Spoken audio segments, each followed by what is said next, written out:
Good afternoon to all of you, and I hope you people are enjoying your life, and I'm doing the same. So, guys, last class के अंदर हमने GST में charge की बात start करी थी, और दोस्तों हमने वैल्यूएशन कर ली है।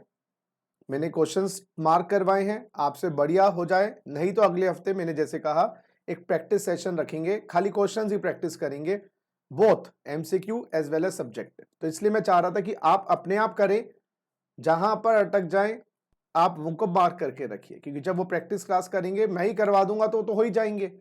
इंपॉर्टेंट है कि आप अपने आप कर पाते नहीं कर पाते, दैट इज वेरी इंपॉर्टेंट। तो इसलिए मैंने आपको ये बात कही है। वैल्यू हो गई, टाइम ऑफ सप्लाई हो गया, सप्लाई का मीनिंग हो गया। अब ये चार्ज क्या बताता है भाई? बिजली किस पे गिरी? बिजली गिरी, बिजली गिरी, घर पे गिरी, किस पे गिरी? सप्लायर पे या रेसिपिएंट पे? तो हमने पहला सेक्शन किया गाइस 9(1) जो फॉरवर्ड चार्ज था। फॉरवर्ड चार्ज माय डियर बच्चों वो होता है सप्लायर पे, वो सप्लायर पे होता है, फिर सप्लायर ही पंजीकरण करवाता है अपना। अच्छा, एक बात याद रखिएगा, मैं आपको बता दूं, इसको लिमिट मिलेगी, limit allowed, limit of registration मिलती है। हाँ जी, अभी जाके एक चैप्टर आएगा आगे। कितनी लिमिट मिलती है सर? 10 लाख, 20 लाख, 40 लाख। इसके ऊपर होगा तो ये जीएसटी लगाएगा। हाँ, लिमिट ऑफ रजिस्ट्रेशन मिलती है। अरे बाबा, जैसे इनकम टैक्स है उसके अंदर 2.5 लाख, 3 लाख, 5 लाख की लिमिट होती है, उसी प्रकार से जीएसटी में भी किसी जगह 10 लाख की लिमिट है, कई जगह 20 लाख की, कई जगह 40 लाख की है।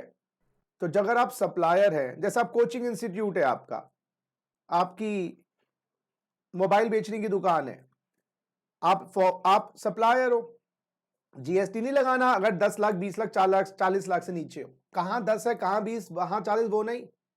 तो यस, फॉरवर्ड चार्ज में आपको एग्जेम्पशन मिलती है 10 लाख, 20 लाख, 40 लाख की। उससे ऊपर होगा तो लगाओगे, फिर जमा करवाना।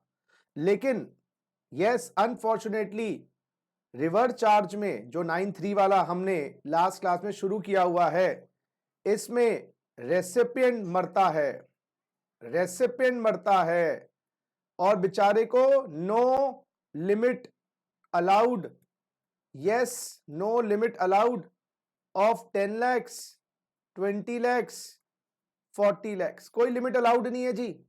यस, इसको अगर 10,000 की भी टोबैको लीव्स, 10,000 की भी, 10,000 का भी गुड्स, गवर्नमेंट के यूज्ड गुड्स, अनशेल्ड कैश्यू नट्स 10,000 के भी, बिजली गिरी, बिजली गिरी, बिजली गिरी, हाँ आपको देना पड़ेगा जीएसटी। आप ये नहीं कह सकते 20 लाख की लिमिट दे दो।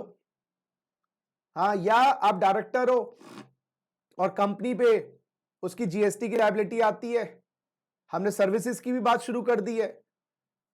या आप कंपनी हो, स्पॉन्सर कर रहे हो इवेंट को और खाली 1 लाख रुपए दिया है कंसिडरेशन का, तो सर्विस रेसिपिएंट को लिमिट ऑफ रजिस्ट्रेशन नहीं मिलती। कहने का मतलब क्या? रिवर्स चार्ज पे 10,000 की गुड्स भी खरीदे या 10,000 की सर्विस भी खरीदी, आपको जीएसटी देना पड़ेगा, जेल जाना पड़ेगा, जेल की रोटी खानी पड़ेगी, जेल का पानी पीना पड़ेगा, छोटे से क्राइम के लिए भी। लेकिन फॉरवर्ड चार्ज में जब सप्लायर जमा करवाता है जीएसटी 9(1) में, उसको 10 लाख, 20 लाख, 40 लाख की लिमिट मिलती है। तो एक एग्जांपल, अगर मैं मोबाइल की दुकान खोल के बैठूं, मोबाइल पे कोई रिवर्स चार्ज नहीं है, मैं 9(1) में हूं, मेरी टर्नओवर 10, 20, 40 से ऊपर जाएगी, मैं पंजीकरण करवाऊंगा अपना और मैं जीएसटी लगाऊंगा और जीएसटी जमा करवाऊंगा। लेकिन अगर 10, 20, 40 से नीचे है, मैं से बता दूं मोबाइल पे 40 लाख की लिमिट है, दिल्ली की बात करें तो मेरी टर्नओवर 40 लाख तक है, मुझे जीएसटी लगाना ही नहीं। लेकिन अगर मान लो मोबाइल पे रिवर्स चार्ज है, एज्यूम कर लो, है नहीं, एज्यूम कर लो मोबाइल पे रिवर्स चार्ज है, तो बाबा आप 10 रुपए का मोबाइल भी लोगे ना, आपके ऊपर लायबिलिटी आ जाएगी, आप लिमिट ही ले सकते। तो रिवर्स चार्ज में रेसिपिएंट की वाट वाट लगी हुई है, वाट, बिल्कुल। एक तो बेचारा फॉर्मेलिटियां भरेगा और 1 लाख की गुड्स भी खरीदेगा, जीएसटी लग जाएगा उसके ऊपर। लग तो रही था, जमा भी करवाना पड़ेगा। ये बात याद रखिए। अच्छा, हमने एक 9(2) सेक्शन नहीं करवाया क्या? करवाया पेट्रोलियम प्रोडक्ट्स। अभी बिजली नहीं गिर रही इसके ऊपर। तो अगर आ जाए पेट्रोलियम प्रोडक्ट, क्या स्टेटस है? As per 9(2) it be levied from a future date on the recommendation of the GST council and then it will be notified by the government. तो अभी डीएक्टिवेटेड है। आइए, हमने गुड्स का रिवर्स चार्ज कर लिया था, बिल्कुल कर लिया था। हमने बच्चों सर्विस का रिवर्स चार्ज शुरू किया हुआ है। सर्विस के रिवर्स चार्ज में हमने लीगल सर्विस में क्लाइंट को फंसाया, बिजनेस एंटिटी को।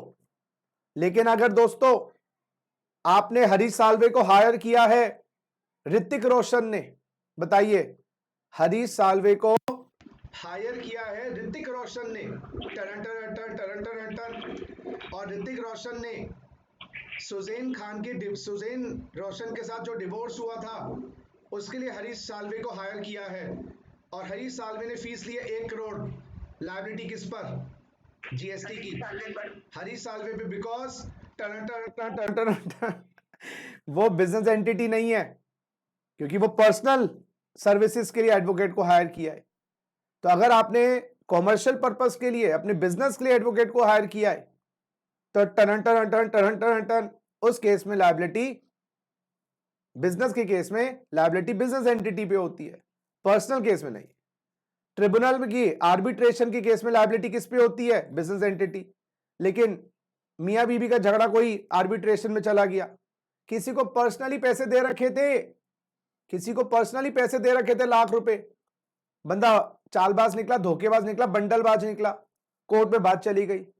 कोर्ट कह रहा है यार out of the court settlement करो, आर्बिट्रेशन में चले जाओ, और आर्बिट्रल ट्रिब्यूनल 10 लाख रुपए मांग रहा है।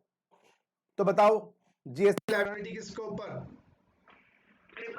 हाँ, बस एक बात याद रख लेना, जब रिवर्स चार्ज की बात आए, सर क्या याद रख लेना? 5 डोर ओपन होने चाहिए जब भी चार्ज है। अगर 5 डोर ओपन ही नहीं हुए, जब दिल ही टूट गया तो जी कर क्या करेंगे? जब जीएसटी ही नहीं लगा, चार्ज करके क्या करेंगे? वाह वाह, ये बात समझ आ नहीं आई? और आगे उज्जवल, तुम्हारी आवाज नहीं आ रही आज। उज्जवल, अरे, और शौर्य,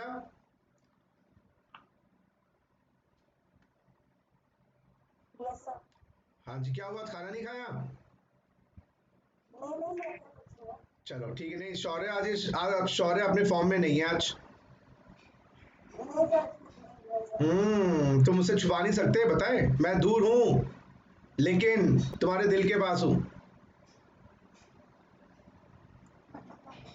चलो, अच्छा बच्चों, बाकी एक बात याद रखना, जब भी चार्ज की बात आए, 5 डोर बिना चेक किए दरवाजा मत खोलना।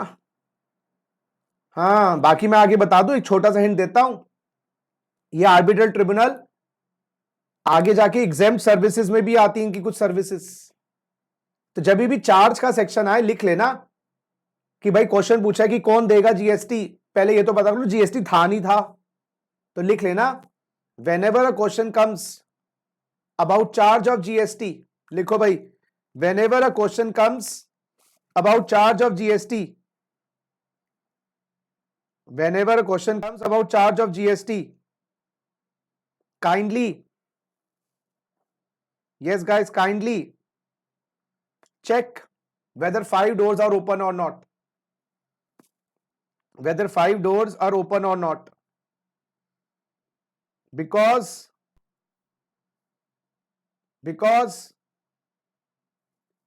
yes guys, because if there is no charge of GST, if there is no levy of GST, because if there is no levy of GST, levy नहीं है, then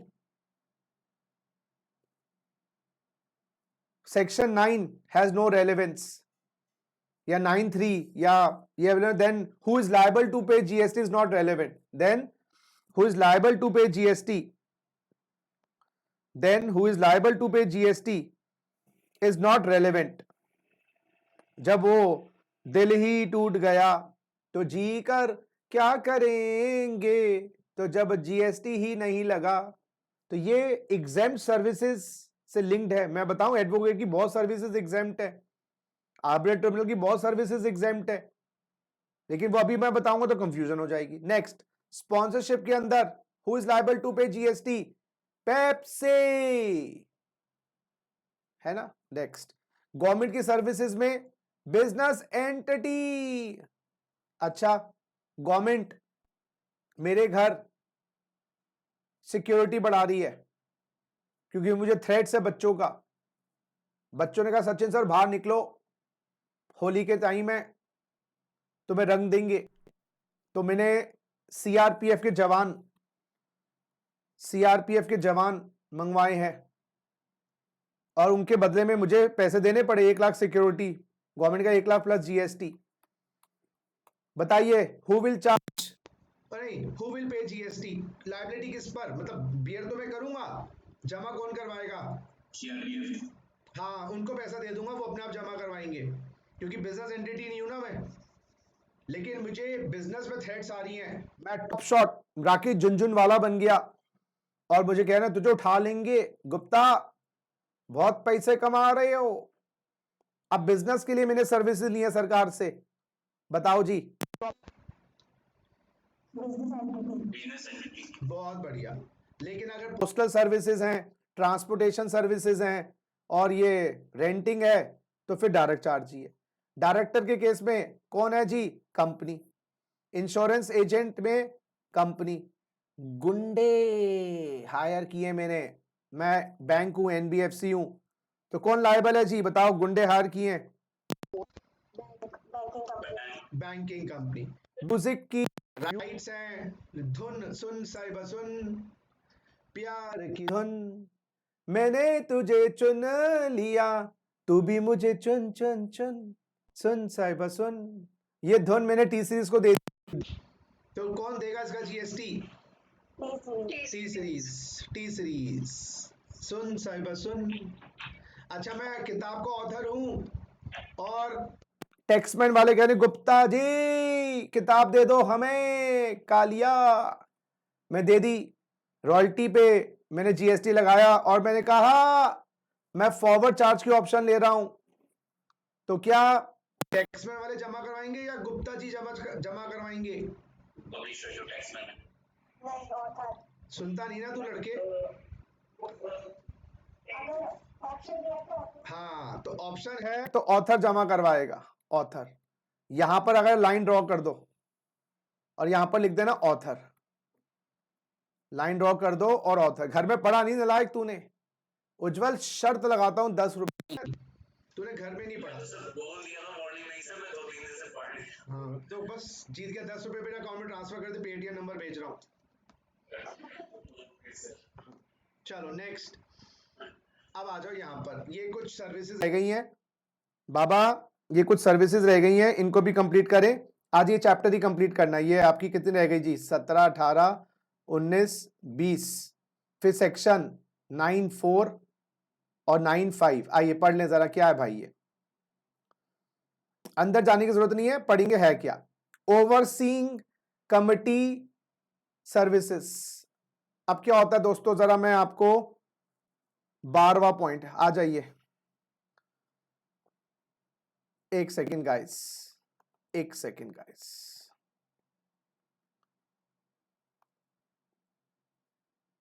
हाँ जी, मैं आपको शेयर करवा दें जी, स्क्रीन शेयर हो जाए। हाँ जी, अब जरा ये ओवरसीइंग कमेटी क्या है, आइए जरा। हाँ जी, पहले पढ़ो जरा, पढ़ तो लो। Members of overseeing committee constituted by RBI, RBI को सर्विस दे रहे हैं। हाँ जी, आइए जरा, ये है point number 12। Guys, members of overseeing committee, overseeing committee, और ये है आरबीआई। यहां पर सर्विस प्रोवाइडर या सप्लायर है ये, और रिसीवर है आरबीआई। आरबीआई ये सर्विसेज दे रहे हैं, आरबीआई इनको पेमेंट दे रही है। तो ये ओवरसीइंग कमिटी क्या होती है? ये आरबीआई के एक पार्ट है, पार्ट ऑफ आरबीआई, जो बैंक्स में डेट रीस्ट्रक्चरिंग, बैंक्स में बैड लोन्स जो एनपीएस हैं उनको कैसे दूर किया जाए, ये ओवरसीइंग कमिटी है। Committee is a part of the RBI. सारे काम आरबीआई खुद करती रहेगी क्या? तो कुछ बुद्धिजीवी लोगों की कमिटी बना देते हैं, कमिटी के मेंबर्स आरबीआई को सर्विस देते हैं, रिकमेंड करते हैं कोई बातें, आरबीआई फिर डिसीजन लेती है। पैसा तो मिलता होगा, सर्विस दी, बदले में 1 करोड़ की पेमेंट दिया मेंबर्स को, एज जो भी उन्होंने अपनी सर्विसेज दी हैं। लोग इकोनॉमिस्ट को हायर करना पड़ेगा ना, कमिटी के जो मेंबर्स हैं ये अर्थशास्त्री होते हैं। मुफ्त में कौन आता है भाई? इकोनॉमिस्ट। तो यहां पर भी गवर्नमेंट ने ये कहा ये सर्विसेज पे ना अब पेमेंट 1 करोड़ की है, पेमेंट 1 करोड़ की आरबीआई ने करी है, चलो 20 लाख की करी है। इसमें जीएसटी नहीं देंगे। RBI will deposit GST on reverse charge, deposit GST on reverse charge. तो ओवरसीइंग कमिटी आरबीआई को हेल्प करती है certain matters of debt restructuring, NPS कैसे मैनेज किए जाएं, बैंकों से कोऑर्डिनेट करती है, प्रॉब्लम्स देखती है और आरबीआई को रिकमेंडेशन देती है। बदले में आरबीआई इनको मेंबर्स को पेमेंट देती है। ये एम्प्लॉयज तो है नहीं, अगर ये एम्प्लॉयज होते तो एम्प्लॉय टू एम्प्लॉय तो सर्विसेज वैसे शेड्यूल 3 में आ जाती हैं, फिर तो वैसे जीएसटी नहीं होता। जब चार्ज ही नहीं होता तो फिर हम रिवर्स है डायरेक्ट है क्यों देखते? समझो, वो तो मैं 5 डोर ओपन करके चल ही रहा हूं, समझो। अगर वो एग्जाम्प्ट हो जाते बात ही खत्म। जब दिल ही टूट गया तो जीकर क्या करेंगे? लेकिन इस केस में पेमेंट 20 लाख की करी है, इस पे जीएसटी आरबीआई जमा करवाएगी। यहां पर जीएसटी आरबीआई जमा कर, बियर तो करना था आरबीआई को, जमा भी आरबीआई करवाए। चलिए, तो एग्जाम में बस यही आ जाएगा, ये नहीं आएगा व्हाट इज ओवरसीइंग कमिटी। अगर ओवरसीइंग कमिटी की सर्विसेज हैं तो बिजली किस पे गिरी, किस पे गिरी बताओ? आरबीआई पे गिरी, बस बात खत्म। इतना ही याद कर लो, इतना काफी है मेरे आपके लिए, इतना ही काफी है बस। आइए मैं समझा इसलिए देता हूं, रटना ना पड़े। आइए जी, बिजनेस फैसिलिटेटर सर्विसेज आ जाइए। 13 सर्विसेज बिजनेस फैसिलिटेटर। अब ये क्या बला है? आइए 13th पॉइंट है बिजनेस फैसिलिटेटर। बिजनेस फैसिलिटेटर ये बैंक्स हायर करते हैं बेटा। बिजनेस फैसिलिटेटर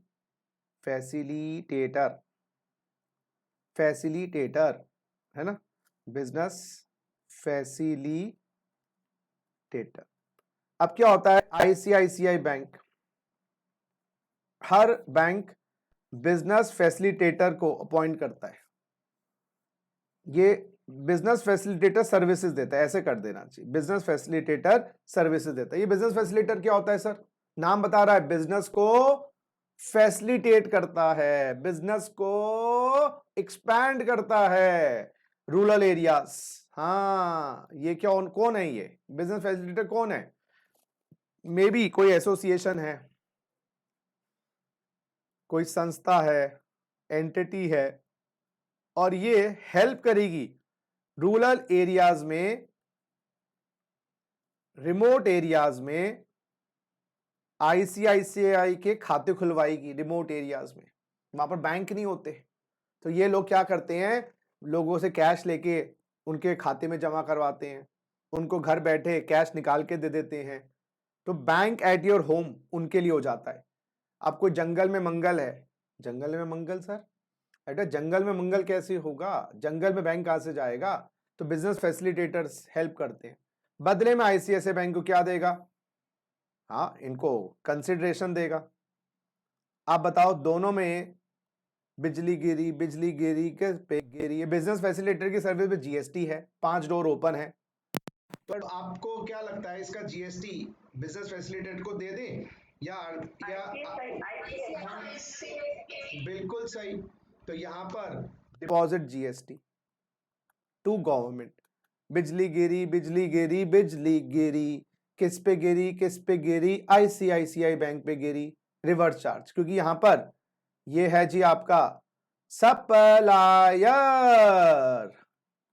और ये है आपका रेसिपिएंट।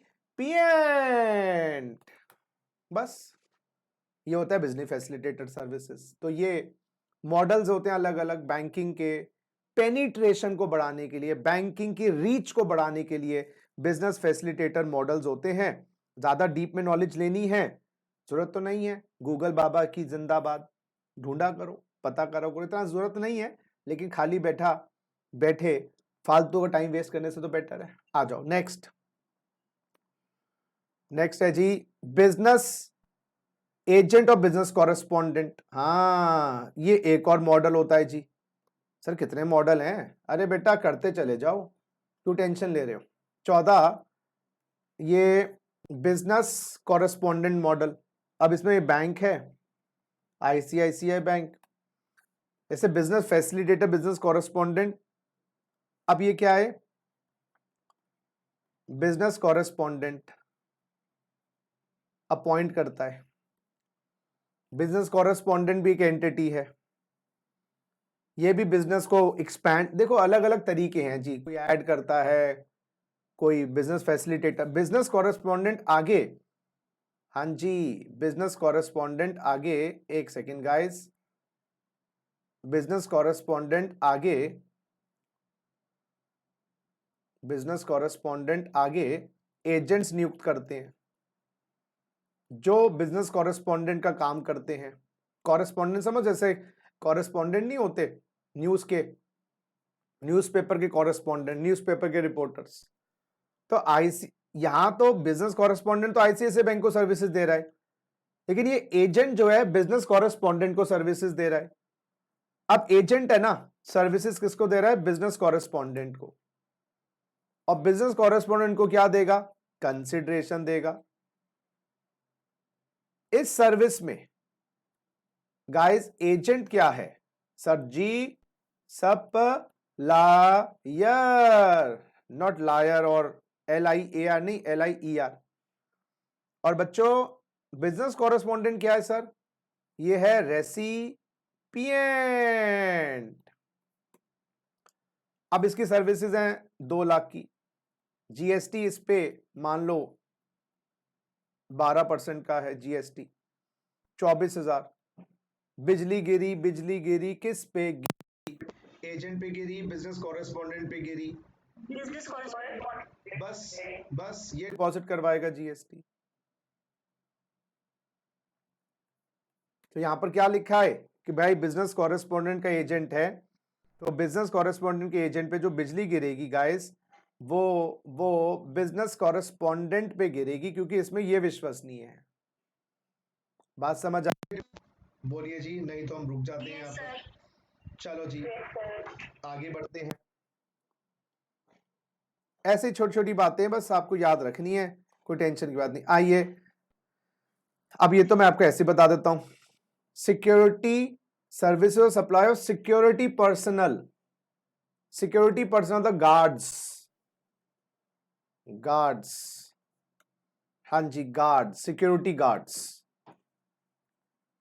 चलो जी देखते हैं, आइए। तो ये 15वां पॉइंट सिक्योरिटी गार्ड्स। हाँ जी, रामलाल ये सर्विसेज देता है रिलायंस को। रामलाल क्या? Security guard services, security guard services. तो ये सिक्योरिटी गार्ड प्रोवाइड करता है, प्रोवाइड सिक्योरिटी गार्ड्स। इसके पास पूरी टीम है, Ramlal security, Ramlal agency security guard provides करता है। तो सर्विसेज देता है रिलायंस को। रिलायंस वाले फिर वो गार्ड्स की जो भी पगार है, कंसिडरेशन है, वो रामलाल एजेंसी को देता है, एजेंसी वाले पैसा बांट देते हैं। Reliance Industries Limited. Obviously services plus GST है, जीएसटी डिपॉजिट कौन करवाएगा? बिजली किस पे गिरी? बहुत बढ़िया, Reliance Industries, deposit by Reliance Industries. Reverse charge, यहां पर ये सप्लायर है, एंड लड्डू गोपाल ये रेसिपिएंट है, ये रेसिपिएंट है। अच्छा, लेकिन अगर ए फॉर एप्पल, ये बी, ये रामलाल लिमिटेड है, कंपनी बना रखी है, सिक्योरिटी गार्ड प्रोवाइड करता है, security personal security guards provides, और सर्विसेज दे रहा है सिक्योरिटी गार्ड्स प्रोवाइड करके रिलायंस इंडस्ट्रीज लिमिटेड को। अब किस पे बिजली गिरी गिरी गिरी गिरी बिस पे गिरी।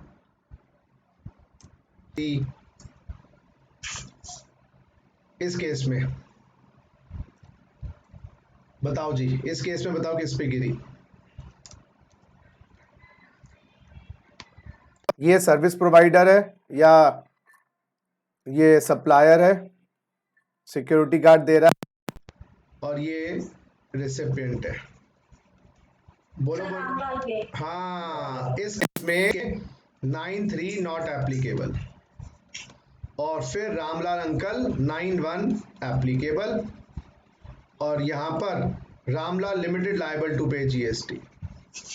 क्योंकि लॉ में क्या लिखा है, लॉ में क्या लिखा है, जो प्रोवाइडर है ना सिक्योरिटी सर्विसेज का, गाइस जरा देखना एक बार, कॉपी कर लेना, जो रामलाल प्रोवाइडर है एनी पर्सन, अच्छा एक सेकंड गाइस, एक सेकंड गाइस, एक second, any person other than body corporate.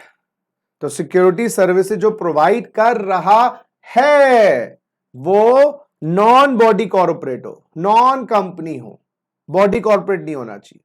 सो यानी कि यहां पर ये हमारे केस में कंपनी निकला, और फिर ये तो कंपनी हो गया, बॉडी कॉर्पोरेट हो गया, तो फिर 9(3) नॉट एप्लीकेबल, और 9 क्योंकि इसमें लिमिटेड ही है ना, तो इस पर विश्वास किया जा सकता है। तो बिजली किस पे गिरी, रामलाल पे गिरी। ठीक है, चलो नेक्स्ट। नेक्स्ट जो है आपका रियल एस्टेट से रिलेटेड है, बड़ा सिंपल है जी, 16 और 17। मैं चाहूंगा एक बार खुद अपने नैनो से पढ़ो इसको, 16वां पॉइंट और 17 पॉइंट।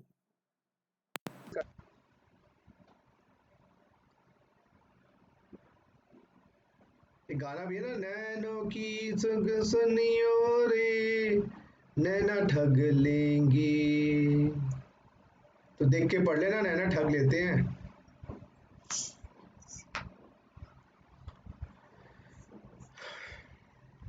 हाँ जी बच्चों,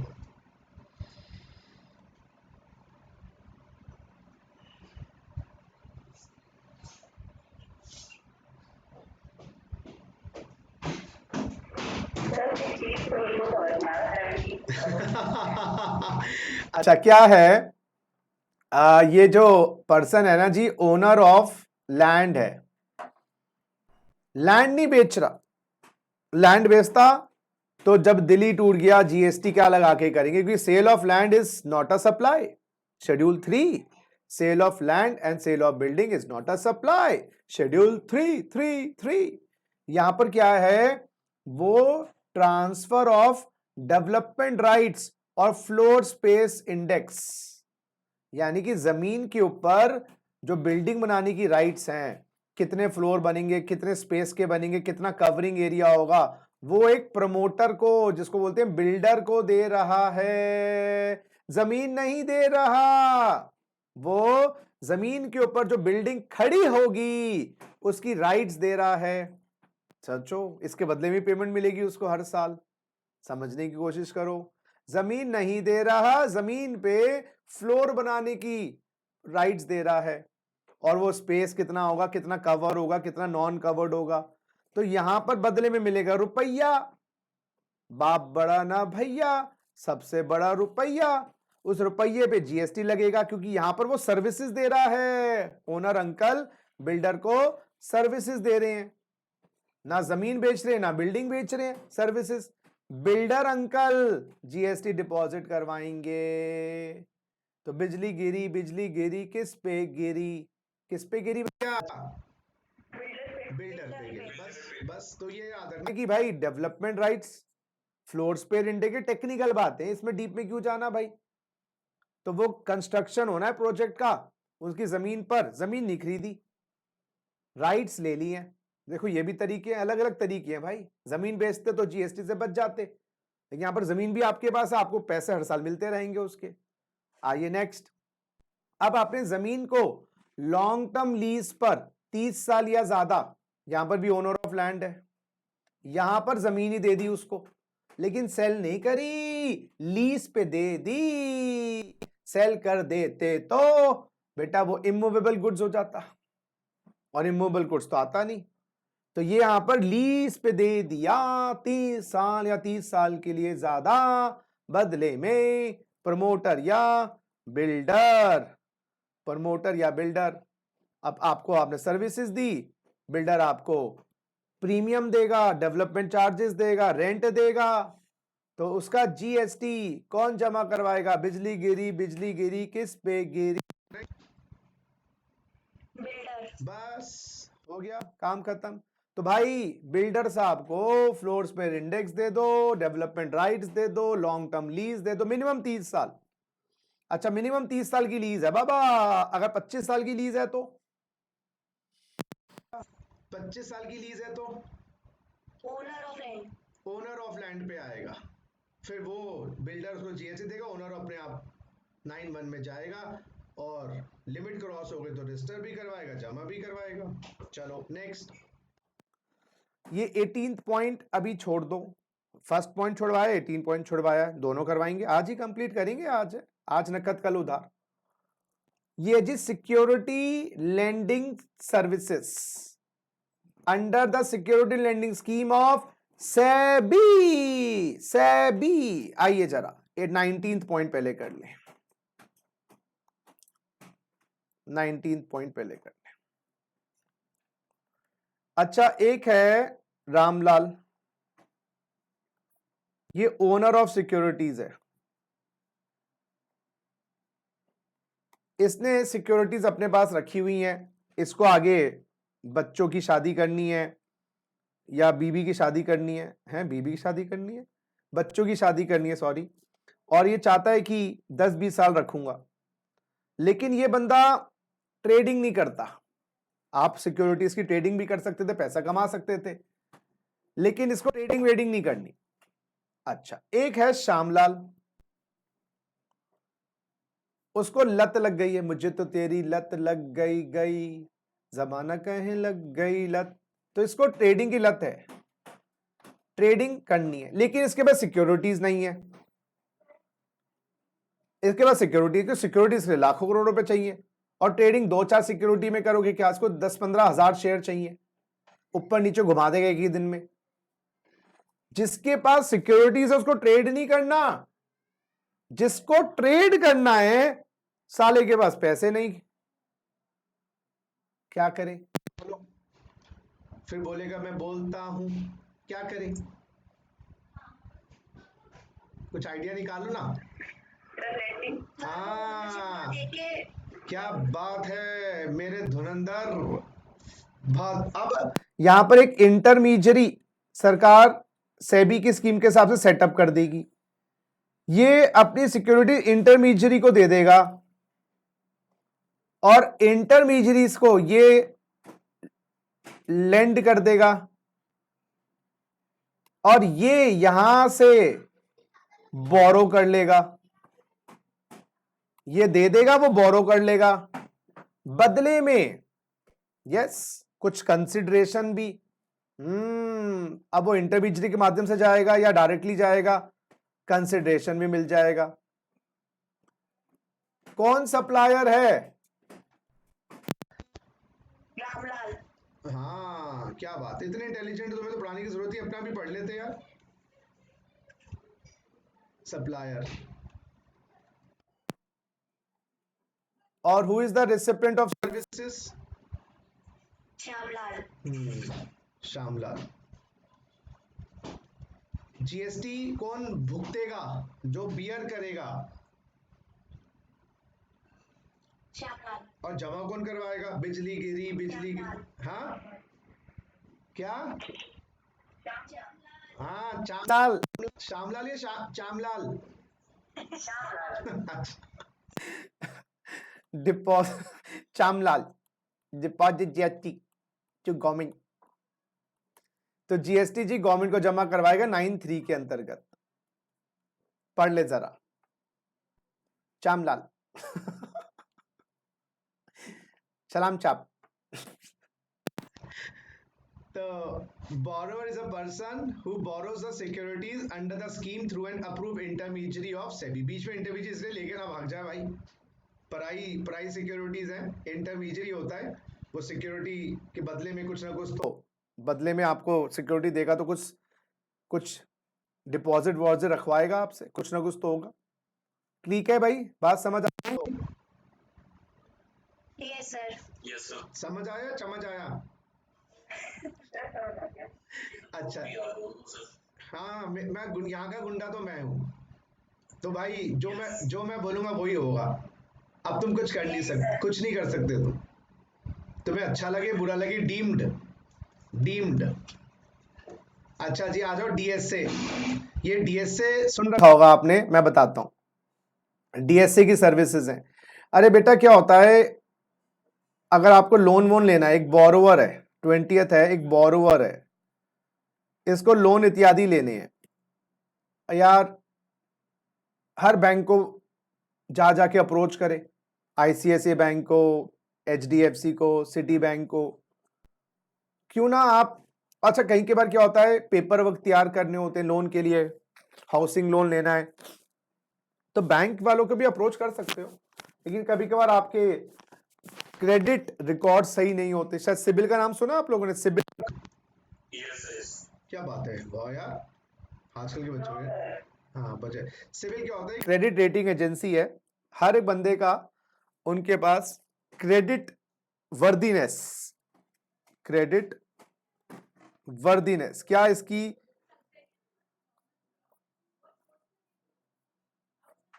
क्या इसको क्रेडिट मिलना चाहिए नहीं मिलना चाहिए, क्या इसकी फाइनेंशियल कंडीशन सही है नहीं है, हर एक बंदे के रिकॉर्ड्स होते हैं।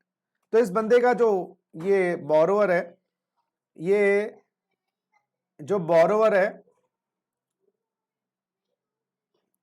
Wants a loan, he wants a loan.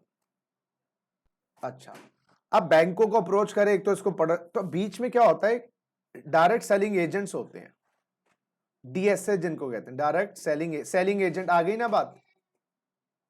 इसको हायर करेगा और डीएसए बैंक्स जैसे आईसीआईसीआई बैंक है उनके साथ लिंक्ड होते हैं। तो जो डीएसए है बैंक्स को सर्विस देते हैं, उनके बिजनेस को बढ़ाते हैं। डीएसए बैंक्स की सर्विसेज देते हैं, बदले में इनको कमीशन मिलता है,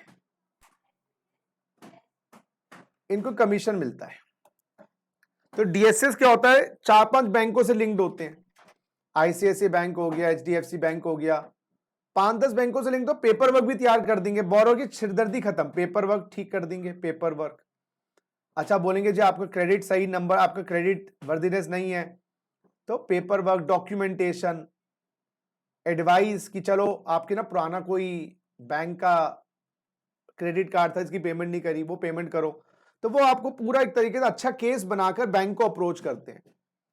तो डायरेक्ट सेलिंग एजेंट्स को जो भी लोन्स वो बैंक के माध्यम से प्रोवाइड करवाते हैं, कमीशन मिलता है, एजेंट ही तो हो गई है। अच्छा, अब इस सर्विसेज पे जो जीएसटी है, वो जीएसटी तो आता है, डीएससी की सर्विस पे जीएसटी है, इस सर्विसेज का जीएसटी कौन कर पाएगा बैंक को, डीएसए या बैंक? बैंक। बस बिल्कुल सही।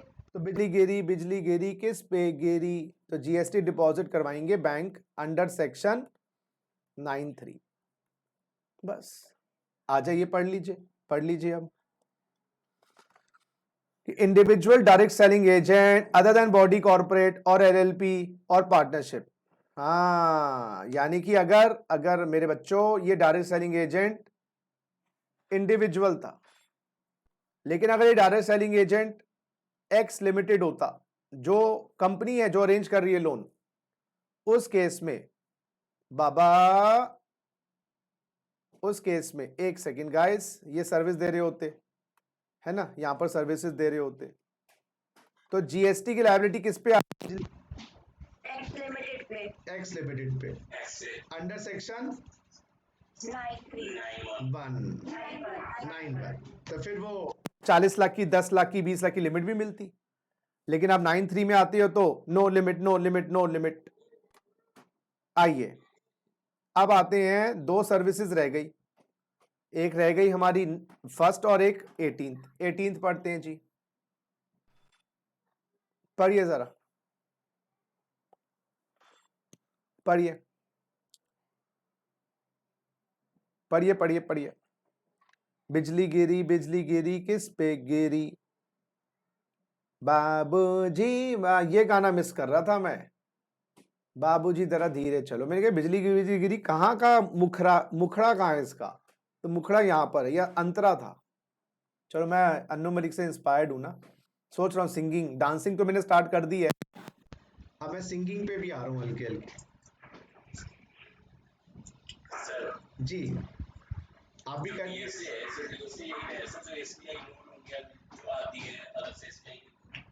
नहीं, DSA is not a bank. DSA होता है इंडिपेंडेंट एजेंसीज होती हैं जो बैंक, वो तो एसबीआई के ही ब्रांचेस हो गए ना, वो डीएसए नहीं है, वो तो की कंपनीज हैं, एसबीआई क्रेडिट कंपनी, एसबीआई की। अरे बेटा वो तो वो डीएसए के एम्प्लॉयज मॉल में घूमते रहते हैं, वो ये मान लो, जो होते क्रेडिट कार्ड बना लो, वो डीएसए के एम्प्लॉयज हैं, बैंक ने नहीं हमको हायर किया, वो डीएसए है। जैसे तूने डीएसए बना ली और अपने 100 पप्पुओं को इकट्ठा किया और उन पप्पुओं को मॉल में घुमा दिया कि जाओ क्रेडिट कार्ड बेच के आओ, किसी को लोन चाहिए, लोन के लिए फॉर्म भरवाओ, तो जितने भी क्रेडिट कार्ड बनेंगे वो सारा डीएसए को क्रेडिट हो जाएगा पेमेंट, और आपको, आप तो एम्प्लॉय होंगे डीएसए के, आपको तो अपनी पगार मिलेगी, और आप जो चार्ज करोगे अपने डीएसए से उस पे जीएसटी होगा ही नहीं। डीएसए जो चार्ज करेगी बैंक से वो होता है। इसमें क्या होता है ना, बैंक वालों को फिर क्रेडिट कार्ड बेचने के लिए खुद अपने एम्प्लॉयज हायर नहीं करने पड़ते, डीएसए करता है सारा काम उनका। नहीं तो फिर बैंक को खुद एम्प्लॉयज ढूंढ के लगाने पड़ेंगे, सड़कों पे घूमेंगे, तो वो सारे डीएसए के होते हैं। और कभी कभार अगर बैंक ने खुद ही अपने एम्प्लॉयज को एक टीम बना ली 200-250 लोगों की, बैंक ने खुद ही एडवर्टीजमेंट करना स्टार्ट कर दिया, फिर तो एम्प्लॉयज हैं बैंक के, फिर तो डीएसए है ही नहीं, फिर क्या बात है। समझ आ गई बात? चलो बढ़िया, बोलो जी। और ये 18th पॉइंट पढ़ना जी भैया।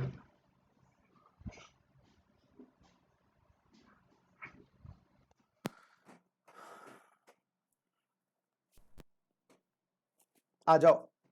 Services of renting of motor vehicle design to carry passenger where fuel cost is include in the consideration charge from the service estimate. Cab owner है भैया, कैब ओनर।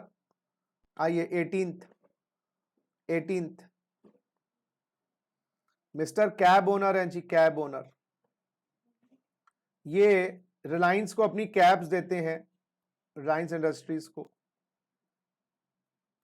या पब्लिक को भी, और ये पर किलोमीटर चार्ज करते हैं। तो कॉस्ट ऑफ फ्यूल इंक्लूडेड है ना इसमें। जब पर किलोमीटर 10 रुपए चार्ज करते हैं तो कॉस्ट ऑफ फ्यूल तो इज ऑलरेडी इंक्लूडेड। एक दूसरा रेंटल होता है, फ्यूल अलग लेंगे जी और रेंटल अलग लेंगे, वो चीज अलग हुई, उसकी बात नहीं कर रहे यहां पर। तो कॉस्ट ऑफ फ्यूल इंक्लूडेड। हाँ जी, तो सर्विसेज तो कैब ओनर है, और रिलायंस वाले इनको मंथली पेमेंट्स देते हैं, या पैसेंजर भी हो, कोई भी हो, लेकिन ज्यादातर ऑब्वियसली रिलायंस इंडस्ट्रीज की बात कर रहे हैं ना यहाँ पर। बॉडी कॉर्पोरेट को सर्विसेज दे रहे हैं, पर्सनल इंडिविजुअल की बात नहीं कर रहे कि आप कैब में बैठ के जा रहे हो, क्योंकि यहाँ पर बॉडी कॉर्पोरेट वर्ड है। सुनो मेरी बात। और कंसिडरेशन देते हैं रिलायंस वाले, अपने एम्प्लॉयज का पिक एंड ड्रॉप होता है, कुछ होता है। आप जरा पढ़ना, जरा फिर कॉपी कर ले। सर्विसेज और renting of motor vehicle design to carry passenger where cost of use included, और कंसिडरेशन कौन है, रिसिपिएंट कौन है, body corporate located in taxable territory Reliance. और जो प्रोवाइड कर रहे हैं वो कौन है, any person other than body corporate. ये छोड़ दो, आगे का छोड़ दो, बस any person other than body corporate. तो ये जो कैब ओनर है वो है रामलाल। बिजली गिरी किस पे गिरी? रिलायंस इंडस्ट्रीज। बहुत बढ़िया।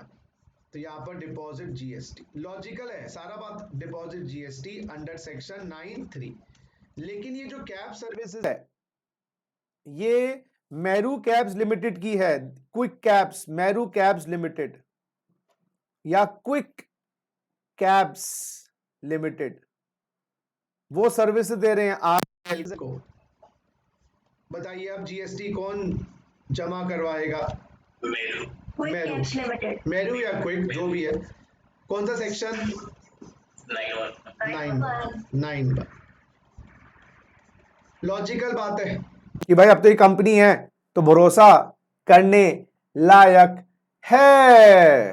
अच्छा, अब इसमें कंडीशंस क्या है? अगर कॉस्ट ऑफ फ्यूल इंक्लूडेड नहीं होता तो रेंट अलग लेता हूं, फ्यूल के वैसे अलग, फिर फॉरवर्ड चार्ज। कौन सा सेक्शन? 9(1). बहुत बढ़िया बहुत बढ़िया। आइए अब इसमें एक बात और है, who supplies the service, body corporate जो सर्विस दे रहा है, does not issue an invoice under 6% to the service recipient. क्या मतलब? मैं आपको बताऊं, जो ये कैब ओनर है ना, ये वाला है ना, इसके पास भी ऑप्शन है फॉरवर्ड चार्ज की। हाँ देख, यहां तो ऑप्शन है ही नहीं फॉरवर्ड चार्ज की, यहां तो फॉरवर्ड चार्ज की, सॉरी यहां तो रिवर्स चार्ज की ऑप्शन ही नहीं है, यहां तो फॉरवर्ड चार्ज है ही। फॉरवर्ड चार्ज मैंडेटरी,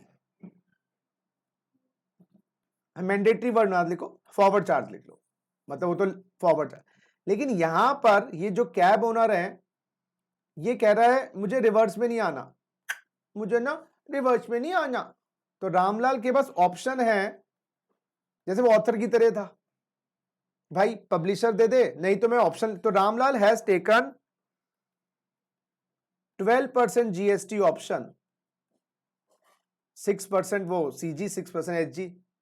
समझो, Ramlal has taken 12% GST option on forward charge. उससे क्या होता है, विद आईटीसी, आईटीसी मिल जाता है।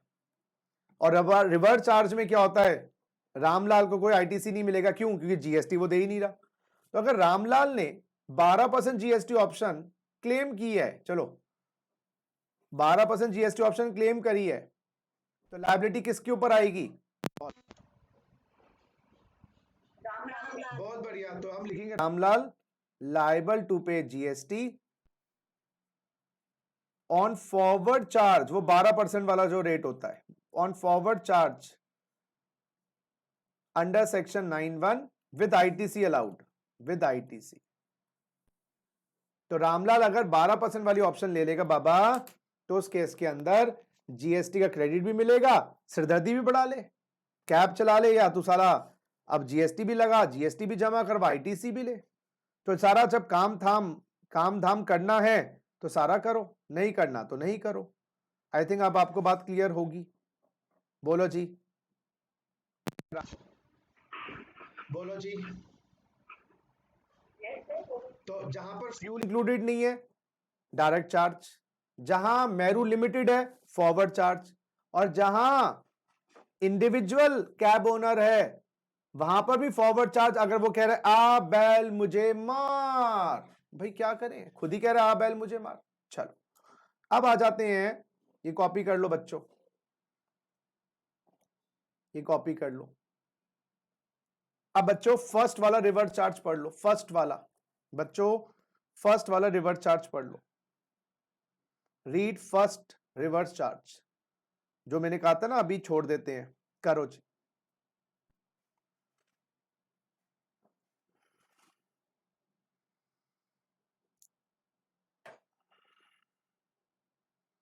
करो, पढ़ो एक बार, मुझे एक मैसेज करना है, करो। मैं आता हूं आपको लेकर फर्स्ट वाले पे। मेरे बच्चों, मेरे प्यारे प्यारे लड्डू गोपाल, आ जाओ। ये वाला, ये वाला पढ़ो जरा इसको एक बार। ये गुड्स ट्रांसपोर्टेशन एजेंसी है, पढ़ो एक बार।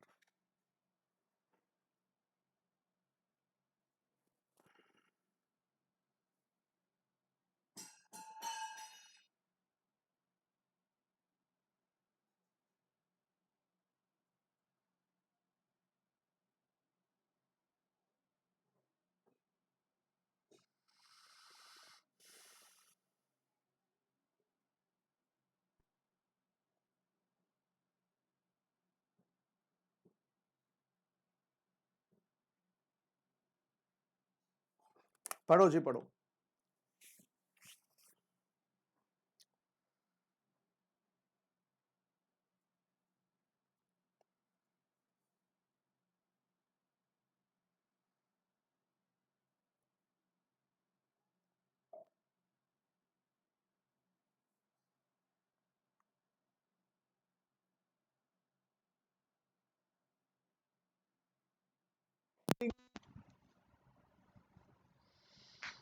पढ़ो भैया, आराम से पढ़ो। ये हमारा रिवर्स चार्ज का एक रह गई सर्विस, ये भी खत्म, टेंशन खत्म।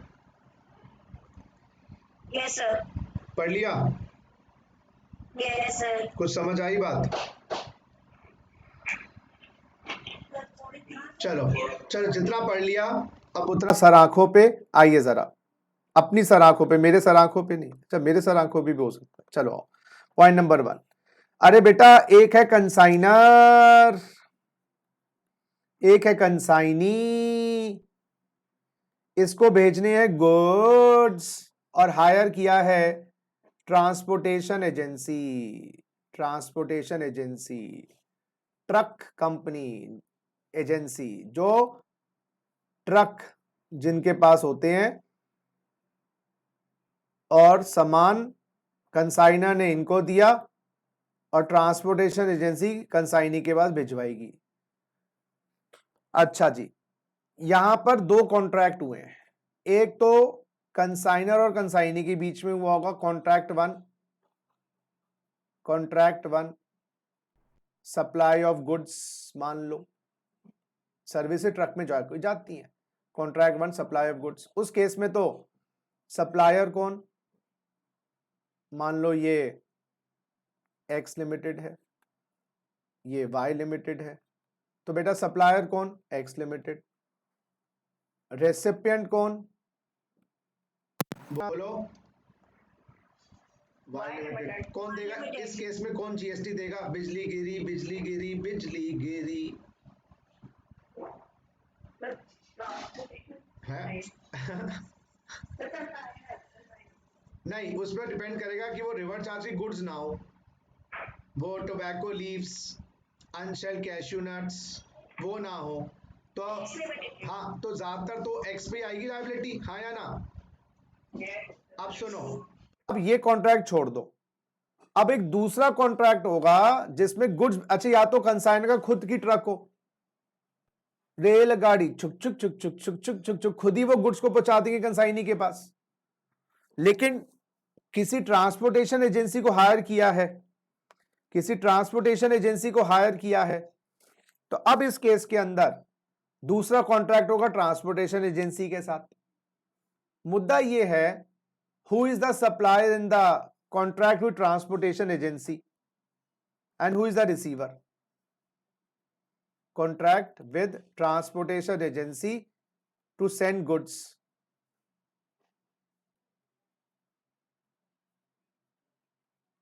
Goods to consignee। बताइए इस केस में सप्लायर कौन, ये कॉन्ट्रैक्ट 2 है, हम कॉन्ट्रैक्ट 1 की बात नहीं कर रहे थे, कॉन्ट्रैक्ट 2 की बात कर रहे हैं, कॉन्ट्रैक्ट 2। बताओ इसमें कौन सप्लायर है, कौन रिसीवर है? अरे अच्छा सॉरी, मैंने माइक हटाया नहीं था। Transportation agency. हाँ जी, बिल्कुल सिमरन, तुम्हारा तीर मिल गया मुझे। सिमरन कौन है ये बच्चा हमारा? सिमरन भी क्लास में है?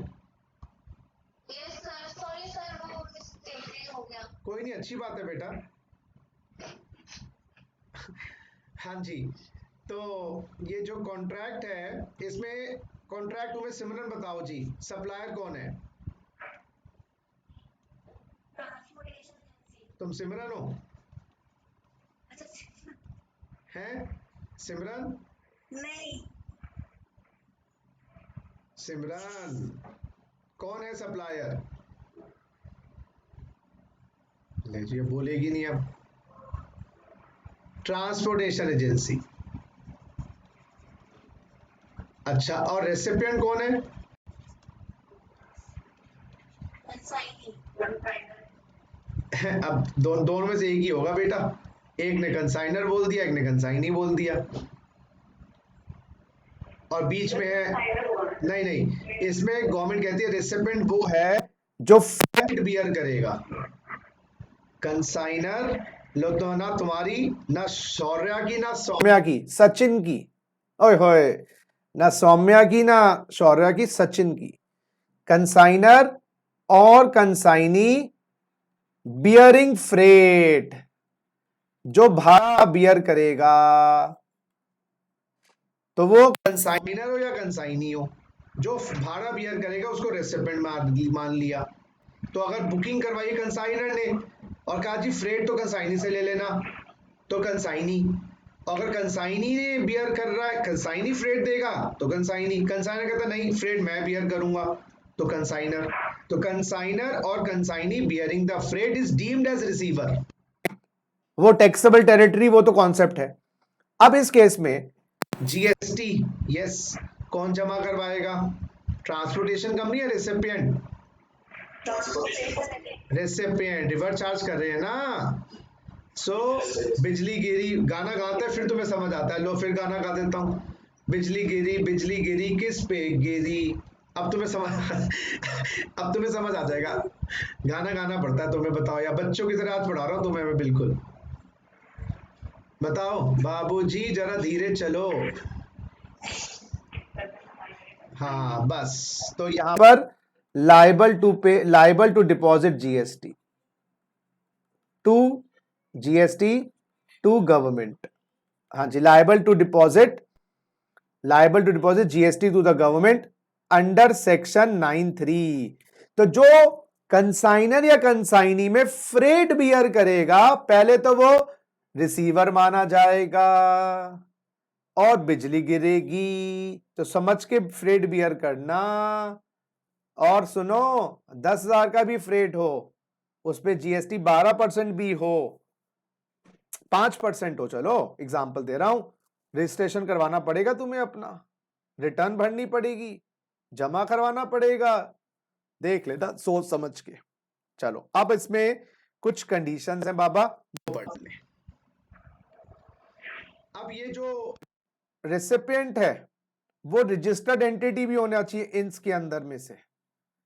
अच्छा, या तो फैक्ट्री हो रेसिपिएंट की, या सोसाइटी हो, या कोऑपरेटिव सोसाइटी हो, या वो सीजीएसटी एक्ट या कहीं आईजीएसटी में रजिस्टर्ड हो जिस दिन फ्रेट बियर कर रहा है, बॉडी कॉर्पोरेट हो, पार्टनरशिप फर्म हो, या कैजुअल टैक्सेबल पर्सन हो। तो किसी ना किसी लॉ में पंजीकृत, हाँ इसको अगर मैं सरल शब्दों में कहूं, ये जो कंसाइनर या कंसाइनी है वो किसी भी लॉ में रजिस्टर्ड होना चाहिए, किसी भी लॉ में रजिस्टर्ड होना चाहिए। अगर वो किसी भी लॉ में रजिस्टर्ड नहीं है, यस गाइस, किसी भी लॉ में रजिस्टर्ड नहीं है, तो फिर यहां पर फॉरवर्ड चार्ज आ जाएगा। कंडीशन पढ़ लेना कि भाई जो रेसिपिएंट है वो माना जाएगा जो फ्रेट बियर करे। पहले तो ये मेरे प्यारे कलन अर्जुन सुनो, कंसाइनर कंसाइनी में से फ्रेट बियर करे और वो किसी भी लॉ में रजिस्टर्ड हो, चाहे कोऑपरेटिव सोसाइटी लॉ में, फैक्ट्रीज एक्ट में, किसी भी लॉ में रजिस्टर्ड होना चाहिए जो फ्रेट बियर करे उस दिन। हाँ, अच्छा नहीं है तो फॉरवर्ड चार्ज। अच्छा, और एक बात और, बस यही है, ये बात आपको समझनी है। बोलो जी, बात समझ आई या नहीं? और टैक्सेबल टेरिटरी में, और टैक्सेबल टेरिटरी में भी होना चाहिए जो फ्रेट बियर कर रहा है। अगर फ्रेट बियर करने वाला टैक्सेबल टेरिटरी में नहीं है तो फिर बात ही खत्म हो गई, फिर फॉरवर्ड चार्ज। ठीक है, सर डाउट था एक है दो है? सर एक ही है। चलो थैंक गॉड, बोलो। सर ये पूछना था कि अगर वो 12% ऑफ करता है तो वो फॉरवर्ड चार्ज रहेगा। किसकी बात कर रहे हो? सर सप्लायर नहीं, कौन सी सर्विस की बात कर रहे हो? सर ये आपके अपने बताना नहीं प्रोडक्ट आ गया एक मोटर कार वाला? है sir. Motor car transportation of renting of motor car. ये सर हाँ, और फिर इस फर्स्ट बर्थडे में लिखा है तो अभी तो बताया ही नहीं ना वो पॉइंट। अरे पॉइंट बताया ही नहीं बेटा, ये वाला तो अभी यहाँ पर, अभी तक चौथे गियर में आया हूं मैं। Okay sir. ओवरड्राइव में तू ले गई गाड़ी को, रुक जा। हाँ, आप सारा सुनो, मैं तो बताने वाला था वो बात। अब यहां पर भी ऑप्शन लिखी है कि 12% की ऑप्शन इधर भी है, तो यहां पर अगर हमारा जो लड्डू गोपाल है, कंसाइनर नहीं, गुड्स ट्रांसपोर्टेशन एजेंसी, ये लो जी, ये वाला यहां पर स्टार लगाओ, प्यारा सा छोटा सा बच्चा हूं, ये वाला स्टार लगाओ प्यारा सा, और इस पे लिखा है transportation agency levying GST at the rate of 12%, वाली ऑप्शन ले रहा है विद आईटीसी, जिसमें आईटीसी मिलता है। तो बिजली गिरी गिरी गिरी किस पे गिरी? अब बताओ बिजली किस पे गिरेगी? ट्रांसपोर्टेशन एजेंसी में बस forward charge. Forward charge under 9(1) on transportation agency, फिर रिवर्स चार्ज लगेगा ही नहीं। तो ये हमारी सौम्य, मैं नाम ही भूल गया, तुम दोनों इकट्ठे हो गए तो ज्यादा वैसी कंफ्यूजन हो गई, दो देवियां इकट्ठी हो गई। सौम्या, हाँ सौम्या, सौम्या आपका क्वेश्चन था ना ये? Yes sir. हाँ तो आप ये है जी। नहीं, वैसे ये नॉर्मल रेट 5% वाला है, रिवर्स चार्ज का रेट 5% वाला है। रिवर्स चार्ज में जो रेट है 5% है विदाउट आईटीसी, तो ये 5% रेट है बेटा रिवर्स चार्ज का विदाउट आईटीसी, और वो 12% विद आईटीसी। तो 12% रेट है फॉरवर्ड चार्ज में अगर जीटीए लगाती है, नहीं तो 5% रेट है जीएसटी में। तो जो उसमें भी 12 और 5, उसमें भी वही रेट है 12 और 5। 6% आधा हो गया ना, 12, अरे 12% जीएसटी रेट है, तो यहाँ पर भी तो आधा लगेगा, सीजीएसटी 6 और एसजीएसटी 6, वहां पर भी ऐसे ही है। मेरू कैब्स नहीं है, रामलाल की कैब है। हाँ हाँ, वो आधा, मतलब क्योंकि हम सीजीएसटी एक्ट पढ़ रहे है ना, तो ये आधा रेट बताते हैं, पूरा रेट मैं बता देता हूं। तो 6% हमारा एसजीएसटी एक्ट में 9(3), जैसे एसजीएसटी में भी रिवर्स चार्ज की नोटिफिकेशन आई होगी, वहां 6% एसजी लिखा होगा। चल ठीक है, तो ये हमारा हो गया 9(3, तालियां, वेरी गुड। आवाज ज़्यादा तेज नहीं आई वैसे मुझे, दोबारा एक बार, हो गया तालियां, बहुत बढ़िया बहुत बढ़िया। आ जाइए 9(4) पढ़िए बच्चों, मैं 5 मिनट दे रहा हूं। ये 9(4) का एक रिवर्स चार्ज है, ये करिए 9(4) का रिवर्स चार्ज। पढ़िए जी, 9(4) का रिवर्स चार्ज।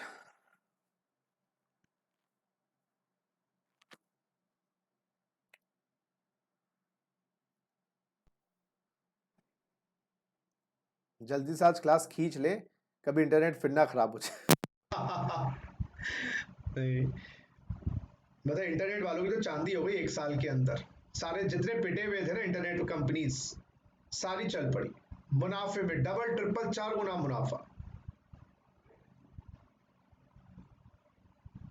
इलेक्ट्रॉनिक इक्विपमेंट्स वालों की चांदी हो गई, डिश वॉशर्स, वॉशिंग मशीन्स। हाँ जी, हो गया, समझ आ गई बात? यस सर आ गया सर। अब मैं समझाता हूँ, तुम लोग तो बस क्या समझते हो, बस रहने दो। अब सुनो भैया और बहनों, भैया और उनकी बहनों, भैया और उनकी बहनों, जीएसटी में 10 लाख 20 लाख 40 की लिमिट दी जाती है रजिस्ट्रेशन करने के लिए। लिमिट देने के पीछे सरकार की क्या मंशा होती है, अभी हमने वो किया नहीं है लिमिट, लेकिन क्या मंशा होती है? मंशा ये होती है, लघु उद्योग है, स्मॉल स्केल इंडस्ट्री है, कहां लगाएगा, कहां जमा करवाएगा, बिजनेस चलाएगा या जीएसटी में फंसेगा। तो इसलिए इनकम टैक्स में भी 2.5 लाख तक, 3 लाख तक, 5 लाख तक देते हैं लिमिट।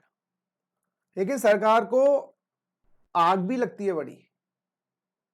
सरकार को आग क्यों लगती है बताएंगे? लिमिट लेते हैं लोग।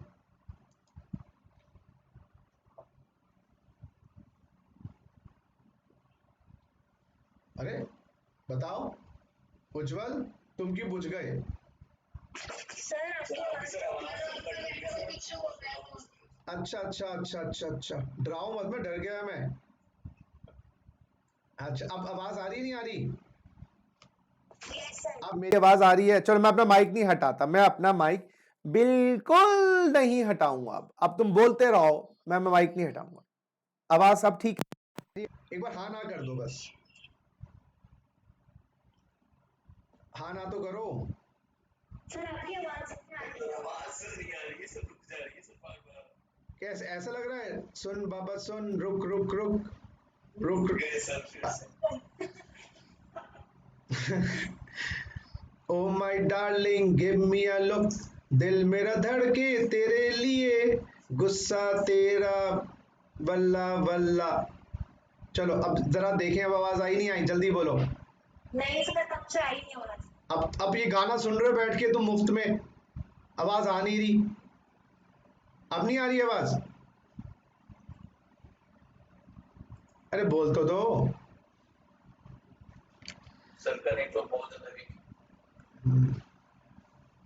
चलो मैं एक सेकंड, चैट पे रिप्लाई दो। अब बताओ ओके और नॉट, ओके और नॉट।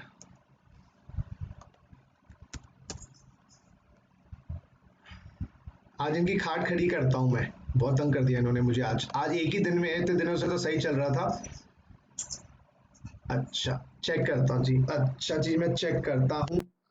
या फिर ना ये जूम की प्रॉब्लम तो नहीं है? ये प्रॉब्लम आई सर आपका नेटवर्क सर रेड है सर, रेड सिग्नल है, बहुत ज्यादा वीक है नेटवर्क। अच्छा मैं इसकी स्पीड चेक करता हूँ जरा। इन इन इनने इतने पैसे ले रखे हैं मुझसे, वो स्पीड टेस्ट करता हूँ, स्पीड टेस्ट। एक जरा आप देखो, इसकी कंप्लेंट मैं रेज कर दूंगा, चलो चिंता मत करो, कभी कभार हो जाता है, मे बी बैंडविड्थ कम हो गई होगी कहीं ना कहीं। तो रजिस्टर्ड है तो लेवी भी करेगा, कलेक्ट भी करेगा, आईटीसी भी लेगा और जमा भी करवाएगा। बात समझ आती है? और नॉन रजिस्टर्ड है बेटा तो ना लगाएगा, ना कलेक्ट करेगा, ना आईटीसी लेगा, ना डिपॉजिट लेगा। बिल्कुल। अब गवर्नमेंट कह रही है हम चाहते हैं कि आप लोग रजिस्ट्रेशन करवाओ और ये लिमिट छोड़ दो 10 लाख 20 लाख 40 लाख वाली, लेकिन कोई छोड़ेगा नहीं। तो गवर्नमेंट परिस्थिति ऐसी बनानी चाहती है कि तुम्हें नॉन रजिस्ट्रेशन पे रहने का कोई फायदा नहीं हो। जैसे मैं आपको बोलूं पढ़ लो पढ़ लो पढ़ लो, आप कम वक्त मेरी सुनने नहीं वाले, लेकिन मैं डिसइंसेंटिव कर दूं आपके लिए, नौकरियां खत्म कर दूं, बिना पढ़े नौकरी नहीं मिलेगी, तो तुम खुद मोटिवेटेड हो जाओगे। ये बात क्लियर है? ना गाइस, आवाज आ रही नहीं आ रही? एक second guys, just a second, मैं देख के आता हूं, मुझे 2 मिनट दीजिएगा। कि लोग रजिस्टर करवाएं, लेकिन गवर्नमेंट कहना नहीं चाह रही कि रजिस्टर करवाओ, और ना ये कह रही हम छीन रहे हैं। तो गवर्नमेंट परिस्थितियां ऐसी कर रही है, सुनिए, कि अगर आप अनरजिस्टर्ड डीलर हैं और जो खरीदार है, ये सप्लायर है, सुनो मेरी पास सप्लायर है, और जो रजिस्टर्ड डीलर उससे खरीदेगा, यहां तो obviously no levy of GST, क्योंकि अनरजिस्टर्ड है। सुनते रहना, रजिस्टर्ड डीलर को बोला है बिजली गिरी तुझ पे गिरी, लाइबल टू पे GST on reverse charge. Under section 9594। Yes, ये 94 की बात कर रहा हूं मैं बच्चों, ये वाली जो 94 है ना, ये वाली बात कर रहा हूं, 95 नहीं पढ़ा रहा। सुनो मेरी बात। तो रजिस्ट्रेशन में क्या होता है, आप लगाते हो, कलेक्ट करते हो, आईटीसी लेते हो, जमा करवाते हो। लेकिन आप अगर नॉन रजिस्टर्ड हो गाइस, अगर आप नॉन रजिस्टर्ड हो तो ना आप लगाते हो, ना कलेक्ट करते हो, ना आईटीसी लेते हो, ना डिपॉजिट। इससे गवर्नमेंट को रेवेन्यू लॉस होता है, गवर्नमेंट को रेवेन्यू लॉस होता है। एक सेकेंड गाइस,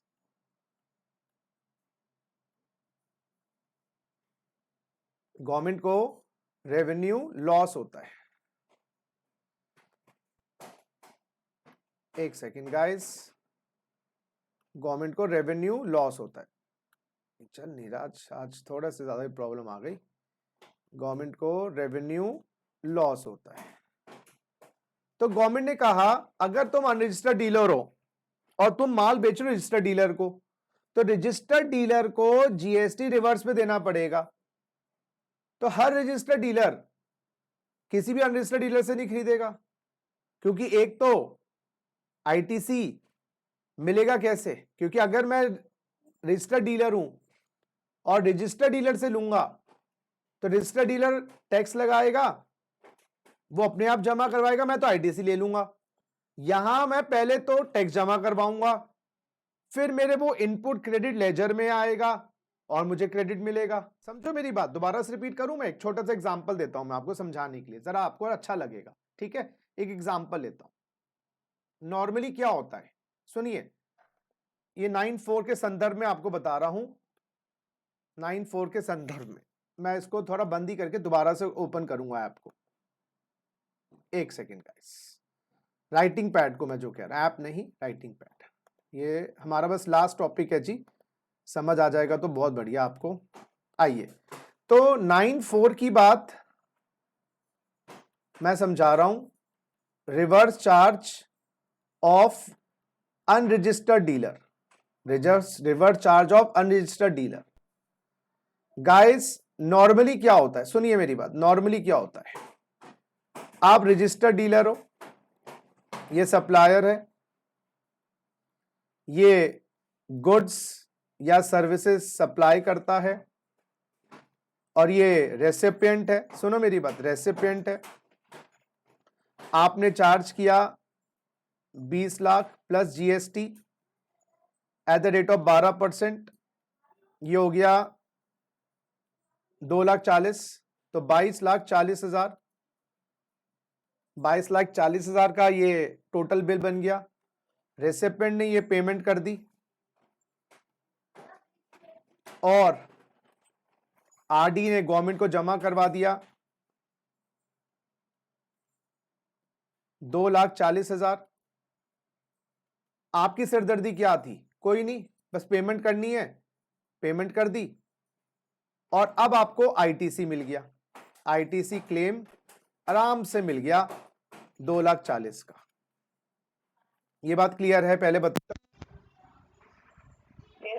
है ना। अब सुनो, अब उल्टा केस लो, अनरजिस्टर्ड डीलर से लो। सुनो, गवर्नमेंट क्या चाह रही है, अब आप यूआरडी हो, अनरजिस्टर्ड डीलर, आप सप्लायर हो, और यहां पर गुड्स या सर्विसेज सप्लाई हो रही है, सुनिएगा मेरी बात, और आप रजिस्टर्ड पर्सन हो, रजिस्टर्ड डीलर। गवर्नमेंट क्या कह रही है कि भाई इस केस में 20 लाख की गुड्स बेचे, 20 लाख के गुड्स या सर्विसेज, नो जीएसटी। गवर्नमेंट कह रही है registered dealer 12% GST, reverse charge under section 94, that is 24,000, 2,40,000 deposit to government. Sir यहां पर भी तो जमा उसने ही करवाई ना, यहां पर तो दे दिए थे ना उसको। अब जमा करवाने के बाद देन क्लेम आईटीसी। तो ये एक्स्ट्रा जो काम बढ़ा है ना, ये काम, इसमें इसको गुस्सा आ रहा है, इसका पेपर वर्क बढ़ा दिया, पेपर वर्क फॉर्मेलिटी बढ़ा दी। सुनो मेरी बात, फॉर्मेलिटी इंक्रीज हो गई, आईटीसी तो मिल जाएगा उसको जमा करवाने के बाद, पहले वो जमा कराता फिर तुम्हें आईटीसी मिलता, अब यहां पर आप जमा करवाओ। तो कोई भी रजिस्टर्ड डीलर अनरजिस्टर्ड डीलर से माल नहीं लेगा। बड़ी बड़ी कंपनियां छोटे लघु उद्योग के व्यापारी को बोलेंगी भैया हमें तुमसे माल नहीं लेना, हम तो रजिस्टर्ड डीलर से लेंगे, कम से कम उसको हम पेमेंट पूरी कर देंगे 22-40 की, हमें आईटीसी उसी दिन मिल जाएगा जिस दिन हमें गुड्स आ गए। यहां तो पहले जमा करवाएंगे फिर हमें जाके क्रेडिट मिलेगा। तो अल्टीमेटली जो अनरजिस्टर्ड डीलर है वो अपने आप को रजिस्टर करवाएगा। बात समझ आई? तो बड़ी बड़ी कंपनियां प्रेशराइज करेंगी छोटे लघु उद्योगों को कि भाई अपना को रजिस्टर करवाओ। ये बात समझ आई नहीं आई? Yes sir. अब इसलिए लेकिन यार फिर तो ये अनरजिस्ट्रेशन वाली स्कीम बिल्कुल ही खत्म हो जाएगी। नहीं, अब गवर्नमेंट ने क्या किया, class of registered dealers, yes guys, ये 9(4) जो है सारे गुड्स और सर्विसेज में नहीं है, ये गुड्स और सर्विसेज स्पेसिफाइड होंगे। कौन से गुड्स और सर्विसेज खरीदोगे अनरजिस्टर्ड से, सुनो, और ये भी क्लास ऑफ रजिस्टर्ड डीलर। अच्छा, शांति पड़ गई लघु उद्योग वालों को। चुनिंदा गुड्स और सर्विसेज पे और चुनिंदा खरीदार जो रजिस्टर्ड होगा, अनरजिस्टर्ड से गुड्स और सर्विसेज लेगा उस पे रिवर्स होगा। 9(4) ये कह रहा है, ये नहीं कि सारे अनरजिस्टर्ड से ABCD कुछ भी खरीद लो और खरीदने वाला रजिस्टर्ड डीलर कोई भी हो, ऐसा नहीं, फिर तो स्कीम ही खत्म हो जाती है ना रजिस्ट्रेशन की। समझो मेरी बात। अब पढ़ना जरा, इसको कॉपी कर लेना थोड़ी देर के बाद, जरा पढ़ना। अब पढ़ो जरा इसको, जो मैंने बोला वही है, पढ़ो जरा एक बार। गवर्नमेंट में on the recommendation of the council by notification, sorry मैं 9(5) पे आ गया भाई, सॉरी बच्चों। गवर्नमेंट में on the recommendation of the council, class of registered person, सभी के लिए नहीं है, सभी रजिस्टर्ड डीलर के लिए नहीं।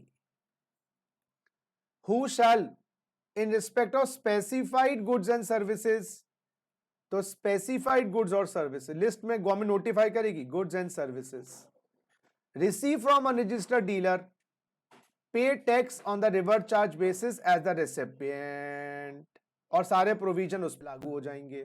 तो कम से कम जो लघु उद्योग वाले हैं उनकी जान में जान आई। जब ये अनरजिस्टर्ड डीलर की बात आई थी उनको लगा तो हमारे तो 10-20 लाख 40 लाख की लिमिट गवर्नमेंट ने इनडायरेक्टली छीन ली, क्योंकि अब तो कोई भी बड़ी कंपनी हमसे माल लेगी नहीं, क्योंकि हम जीएसटी लगाएंगे नहीं, हमारी फॉर्मेलिटी वो क्यों भरेंगे, जीएसटी का क्रेडिट तो उनको मिल जाएगा, लेकिन फॉर्मेलिटी करने के बाद रजिस्टर्ड डीलर से लेते हैं, सीधा पैसा दे दिया आपको उसी दिन क्रेडिट मिल जाता है। समझो, ये बात समझ आई या नहीं?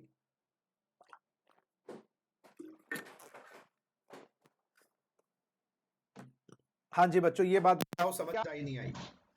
Yes sir. तो एग्जाम में क्या आ सकता है कि क्या ये स्कीम हर रजिस्टर्ड डीलर के नहीं, limited registered dealer, specified goods और सर्विसेज नॉन रजिस्टर्ड डीलर से खरीदेंगे तो उसकी फॉर्मेलिटी तुम्हें पूरी करनी पड़ेगी। तो इस कम से कम सारे रजिस्टर्ड डीलर को टेंशन भी नहीं है कि भाई हमारे पे लायबिलिटी आएगी, किसी पे आएगी, और अनरजिस्टर्ड डीलर भी खुश है कि चाहे मेरे गुड्स सर्विसेज नहीं आए, कम से कम बड़ी कंपनियां मुझसे माल खरीदते रहेंगी, रिवर्स तो नहीं है। चलिए, ये 9(4) थ्योरी का ये इतना याद रखना है। आइए अब मैं आ रहा हूं 9(5). 9(5) जो हमारा लास्ट 15 मिनट का टॉपिक है, इसको भी कंप्लीट करते हैं, फिर हमारे खत्म। सेंट्रल गवर्नमेंट, आइए, on the recommendation of the council by notification specify category of services, यहां पर सर्विसेज की बात की गई है। Tax on intrastate supplies of which shall be paid by ECO, ECO पे करेगा। आइए जरा 9(5) को समझाऊं। दोस्तों आपने एक मूवी देखी है, वो मूवी देखी, बताओ दोस्तों, आपने देखी है सर? कौन सी मूवी? मैं बताता हूं, पति, हल्के बोल रहा हूं क्योंकि मैं रूम मेरा खुल गया है ना, वाइफ सुनना ले, पत्नी और वो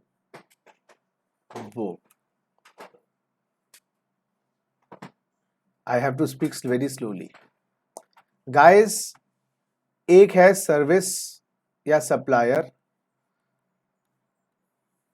और दूसरा है रेसिपिएंट। तीसरा थर्ड पर्सन, ये 9-5 क्या है? तीसरे पर्सन 9-5 क्या है? तीसरे पर्सन पे लायबिलिटी है। अच्छा, तो 9-1 तो सप्लायर पे आता है सर, 9-3 और 9-4 रेसिपिएंट पे लायबिलिटी आती है और 9-5 की लायबिलिटी वो पे आती है। हाँ, थर्ड पर्सन पे। यस गाइस, थर्ड पर्सन पे। तो ऐसा कौन सा केस है 9-5 में? तो 9-1 में सप्लायर फंसता है, 9-3 9-4 में रेसिपिएंट फंसता है और इसमें थर्ड पर्सन फंसता है 9-5 में। आइए जरा समझे, आइए सर। तो 9-5 is for the third person. Who is the third person जो लायबल टू पे जीएसटी है? आइए गाइस, गाइस आपने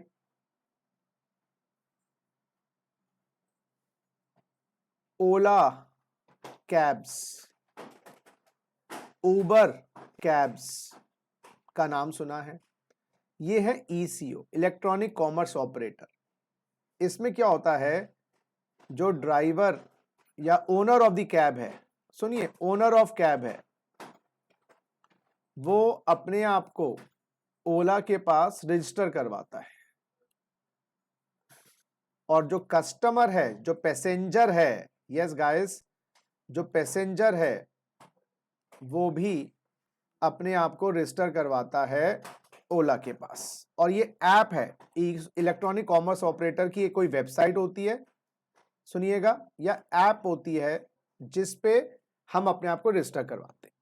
हम अब क्या होता है यहां पर, सुनिएगा, ड्राइवर या owner is the provider, transportation of passenger.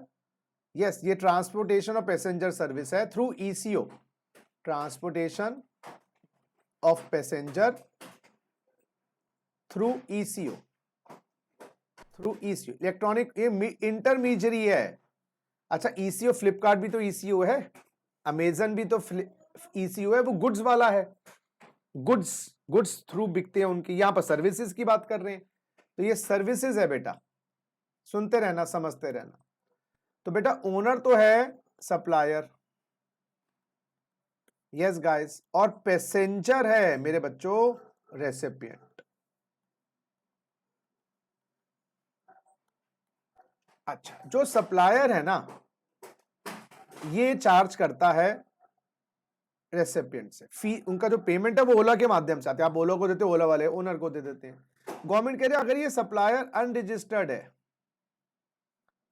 ये अनरजिस्टर्ड है, तो इसकी जीएसटी की लायबिलिटी ईसीओ पे डाल देंगे, लायबल टू पे जीएसटी अंडर सेक्शन 9(5). ये लिखा है कि अगर ट्रांसपोर्टेशन की सर्विसेज, गाइस, ट्रांसपोर्टेशन की सर्विसेज पैसेंजर्स की ईसीओ के माध्यम से, डायरेक्टली नहीं, ईसीओ के माध्यम से दी जाए तो फिर 9(5) है। अगर ईसीओ के माध्यम से नहीं है तो फिर वो 9(3) में हमने पढ़ा था, ट्रांसपोर्टेशन ऑफ पैसेंजर, वो वहां चला जाएगा। तो अगर ईसीओ या ऐप या वेबसाइट के थ्रू या इलेक्ट्रॉनिक मींस के थ्रू ये सर्विसेज दी जा रही हैं, तो लायबिलिटी उस केस में ईसीओ पे आती है अगर वो अनरजिस्टर्ड है। लेकिन मेरा क्वेश्चन, अगर ओनर रजिस्टर्ड है तो लायबिलिटी किस पे आएगी बताइए? ओनर रजिस्टर्ड है तो लायबिलिटी किस पे आएगी? बहुत बढ़िया, ओनर पे आएगी, बात खत्म। और इस 9(5) में बच्चों 3 सर्विसेज हैं। मैंने एक सर्विस तो आपको बता दी, ये वाली ट्रांसपोर्टेशन ऑफ पैसेंजर। आइए दूसरी सर्विस, ये आपने शायद कॉपी कर ही लिया होगा, कॉपी कर लिया? अच्छा, दूसरी सर्विस वो है, मैं आपको बता दूं, booking of accommodation service, booking of hotels, accommodation service, जो ओयो रूम्स देती है, ओयो, ट्रिवैगो, मेक माई ट्रिप, booking.com, ये सब आपने अगर कोई रिजॉर्ट बुकिंग करवाने, होटल बुकिंग करवानी है, booking.com, इनकी भी कोई क्या है, एप्स हैं, वेबसाइट है, उसमें भी मान लीजिए ताज पैलेस वाले, ताज पैलेस होटल रिजॉर्ट, ये रजिस्टर्ड होते हैं और ये आपका क्या बोलेंगे क्लाइंट कस्टमर इस वेबसाइट पे जाकर बुकिंग की .com की ओयो की बुक करवाता है। यहां पर भी हम ये एज्यूम क्या कर रहे हैं, ताज पैलेस तो रजिस्टर्ड है, अगर ये अनरजिस्टर्ड है, लिमिट इनकी कम है, 20 लाख से नीचे है, तो यहां पर गाइस ये सप्लायर है, गाइस ये सप्लायर है और कस्टमर रेसिपिएंट है। तो बिजली गिरी किस पे गिरी बताइए? बहुत बस बिल्कुल सही, लाइबल टू पे जीएसटी, लाइबल टू पे जीएसटी अंडर 95। ना ये पति है ना ये पत्नी है। समझ गए बात? हल्के बोलना पड़े, डॉटर आ गई थी यहाँ पर, सुन लिया उसने और ऐसे करने लग गई मुझे। मेरी नजरें आप पे हैं, मतलब ये हाल है आजकल दुनिया में, देख लो हम कितना कितना डरते हैं। दरवाजा बंद करके ही सही रहता है, पता नहीं चलता क्या बोल रहा हूँ, सच में कसम से आंखें यूं दिखा रही है मुझे। ठीक है भाई, क्या करें, समझ आई बात? और तीसरी सर्विस जिस पे ये कॉन्सेप्ट लागू होता है वो है हाउस कीपिंग सर्विसेज। कौन सी ऐप हाउस कीपिंग सर्विसेज? हाँ बॉय अर्बन कंपनी। तो यहां पर कोई बार्बर है, बार्बर है ना, वो रजिस्टर्ड होता है और उज्जवल को बहुत दिनों से शेव नहीं बनवाई और उज्जवल ने बहुत दिनों से शेवनी बनवाई है, ये उज्जवल है, ये यहाँ पर रजिस्टर्ड है और ये बार्बर क्या है, अनरजिस्टर्ड है। तो इसका जीएसटी किस पे आएगा, किस पे गिरेगी जी? बहुत बढ़िया, लाइबल टू पे जीएसटी अंडर सेक्शन 95। ये अनरजिस्टर्ड होना चाहिए, अगर ये रजिस्टर्ड होता तो किस लाइबिलिटी बादशाह। बहुत बढ़िया। अब आओ इन तीनों केसेस में लायबिलिटीज ऑन ईसीओ। ईसीओ की अगर इंडिया में फिजिकल प्रेजेंस ईसीओ की अगर फिजिकल प्रेजेंस इन इंडिया है, ऑफिसेज हैं, ब्रांच है, तो ईसीओ लायबल है ना। अच्छा, no physical presence in India, कभी कभार ऐप है इंडिया में, ऑफिस ही नहीं खोल रखा। ये देखो मैं पढ़ा रहा हूं आपको, मेरा कोई कोचिंग इंस्टीट्यूट नहीं है, फिर भी पढ़ा रहा हूं, ये फायदा है। फिजिकली मेरा कोई इंस्टीट्यूट नहीं है, देखो कितना फायदा हो गया, मेरा कोई इंस्टीट्यूट नहीं है भाई, फिर भी मैं पढ़ा रहा हूं। तो यही होता है, बाहर से ऐप बना ली, इंडिया में बिजनेस कर रहे हैं, फिजिकल प्रेजेंस नहीं है, no physical presence in India, India में फिजिकल प्रेजेंस नहीं है, तो फिर भाई कौन लायबल है बताओ?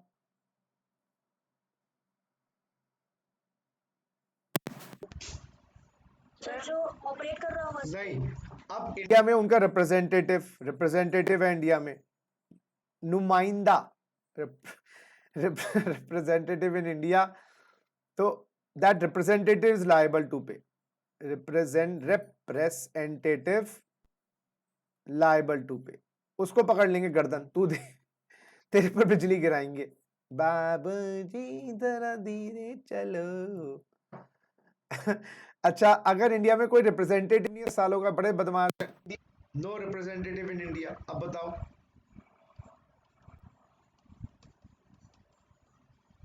बोले जी नुमाइंदा नहीं है जी हमारा इंडिया में, कोई ऑफिस ना, हम क्या करें? तो गवर्नमेंट कह रहे चुपचाप से इंडिया में नुमाइंदा अपॉइंट करो, अपॉइंट रिप्रेजेंटेटिव इन इंडिया,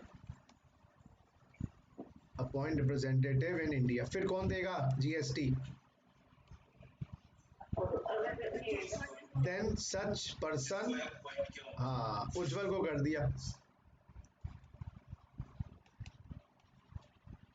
बात समझ आ गई जी?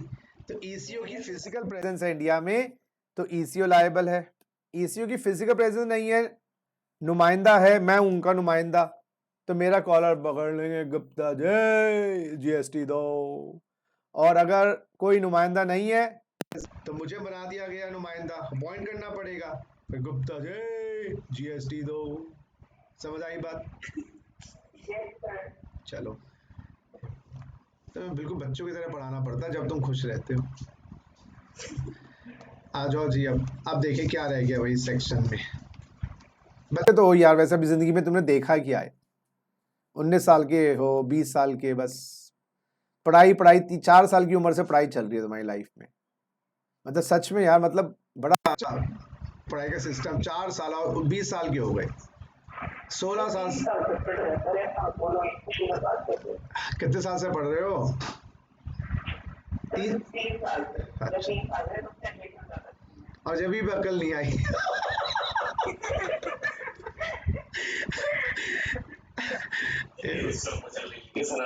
हाँ, कितने साल हो गए बताइए? देखो 17 साल से पढ़ रहे हो, और अभी 2 साल तो मिनिमम है ही, 3 साल। और फर्स्ट अटेम्प्ट में, भगवान करे फर्स्ट अटेम्प्ट में हो जाए तो, भगवान चाहे सबका भला करे, एक अटेम्प्ट में हो जाए तो। अच्छा जी, तो ये रिवर्स चार्ज हो गया जी, गुड्स हो गया जी, ये हो गया जी, जितना करवाना उतना ही करेंगे। एक इसमें आईजीएसटी का रिवर्स चार्ज के नोटिफिकेशन है, ये वाला। बस जी, ये थोड़ा पढ़ा दूं।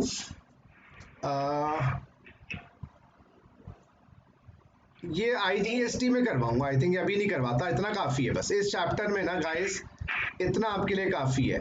हाँ, अगर मैं ज्यादा करवा दिया ना, तो आप जो 17 साल की पढ़ाई है ना, 17 दिन में बाहर आ जाएगी।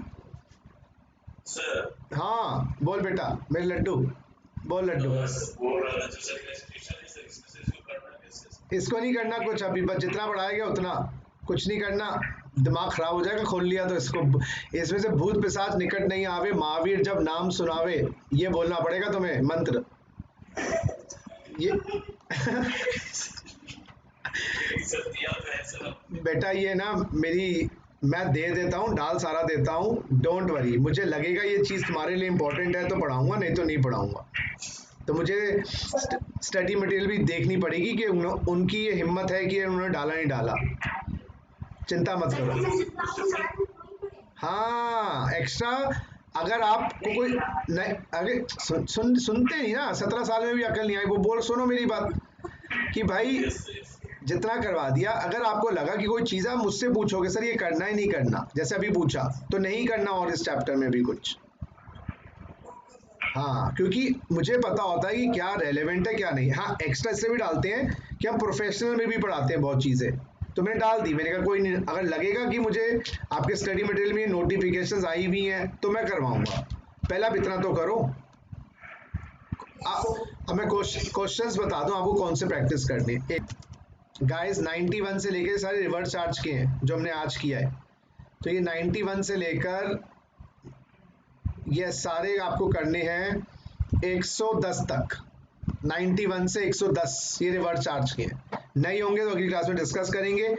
और मंडे को मैं आ रहा हूँ लाइव आपसे मिलने, बस डन डन डन, फिर मैं बताऊंगा बचपन। अच्छा, और गाइस, जो हमारे सीएमए वाले बच्चे हैं उनका जो क्वेश्चन बैंक है उसके अंदर बता दूं मैं जी आपको, सर आपसे डांस क्लास भी लेने वाला है सर। मैं सिंगिंग पे अब हाथ थोड़ा साफ कर रहा हूँ, थोड़ा थोड़ा सीख रहा हूँ नई नई चीजें, डांस तो स्टार्ट कर दिया है। और सर करा देना सर। अच्छा, फीस आई तो है नहीं सही, तो फीस आई तो है नहीं, ये तो मुंह देख के टीका कर रही है, देने वाली कोई फीस। एक सेकेंड भैया, क्वेश्चन बैंक नहीं मिल रहा यार तुम्हारा ना, सीएस वालों का, एक सेकेंड, सीएमए वालों का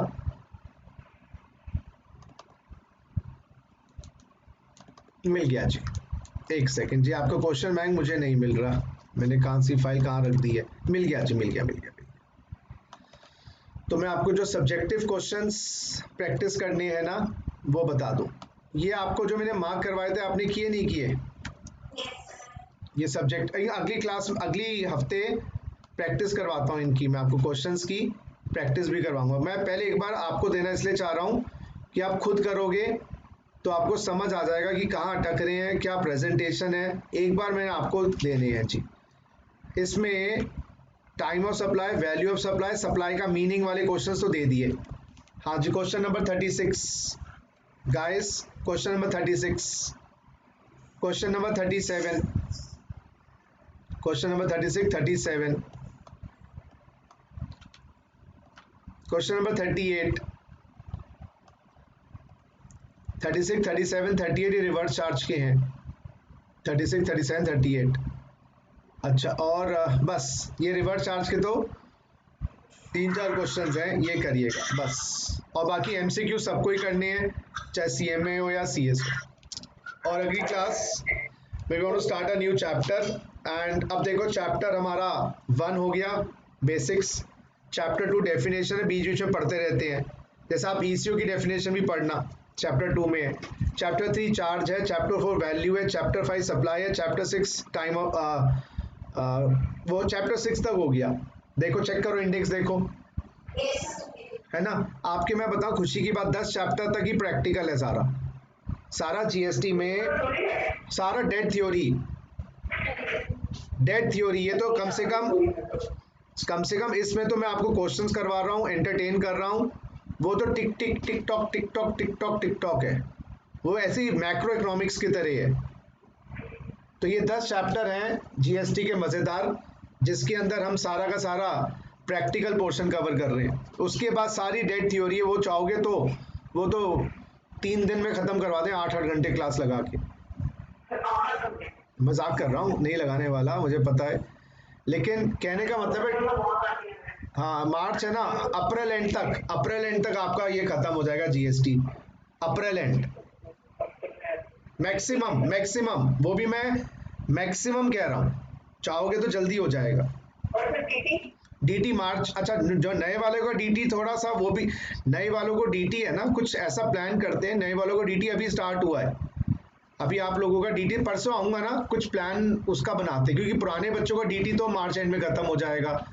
जीएसटी हमारा मैक्सिमम अप्रैल एंड मैक्सिमम कह रहा हूँ, लेकिन 10 चैप्टर तक मैंने कहा थ्योरी है, तो ये भी खत्म हो ही जाएगा। जो नया डीटी है एक बार प्लान करते हैं कि उसको हम किस तरीके से समय सीमा में लाएं। मंडे को आऊंगा, बात करते हैं।